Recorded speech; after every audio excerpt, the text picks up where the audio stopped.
दिनैनि दिनैहाय आंनि थाखाय मेम'रेबल डे फार्स्ट टाइम सायख' जाबाय बिधायक जाबाय। आं सानो बिटिआर नि गेजेराव प्रत्येकटा एमएलए समष्टि जाते डेभेलप जायो मानगोनां हाग्रामा सारनि दैदेननायाव आं आसा खालायो आरज खालायो जाते जों 15 जन एमएलए नालाय बिटिसि नि गेजेराव सानफ्रामबो जाते शान्ति डेभेलपमेन्ट कन्टिनिउ थायो आरो फैगौ 5 बोसोर जाते बांद्राय खामानि मावनानै जाते बिजनि समष्टि रायजो राजाखौ मोजां सापर्ट खालामनो हायो। थानाय समाव माबायदि खामानि मावगोन नोंथाङा सार?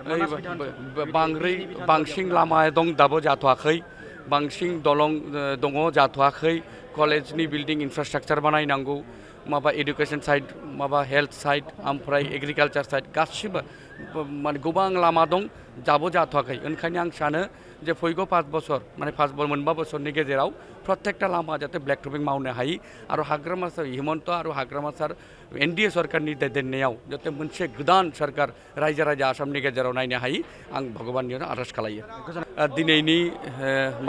दिनैहाय आंनि थाखाय मेम'रेबल डे फार्स्ट टाइम सायख' जाबाय बिधायक जाबाय।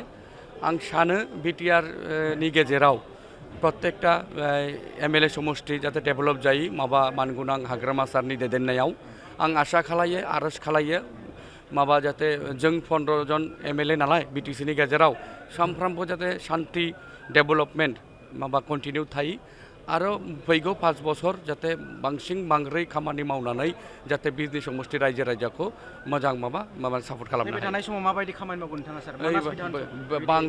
बांसिन लामा दं दाबो जाथ'वाखै, बांसिन दलं दङ जाथ'वाखै, कलेजनि बिल्डिं इनफ्रास्ट्राक्चार बानायनांगौ, एडुकेशन साइड हेल्थ साइड ओमफ्राय एग्रिकालचार साइड गासिबो गोबां लामा दं दाबो जाथ'वाखै। ओंखायनो आं सानो जे फैगौ 5 बोसोर मोनबा बोसोरनि गेजेराव प्रत्येकटा लामा जाते ब्लेक टपिं मावनो हायो आरो हाग्रामा सार हिमन्त आरो हाग्रामा सार एनडिए सरकारनि दैदेननायाव जाते मोनसे गोदान सरकार रायजो राजा आसामनि गेजेराव नायनो हायो आं भगबाननियाव आरज खालायो।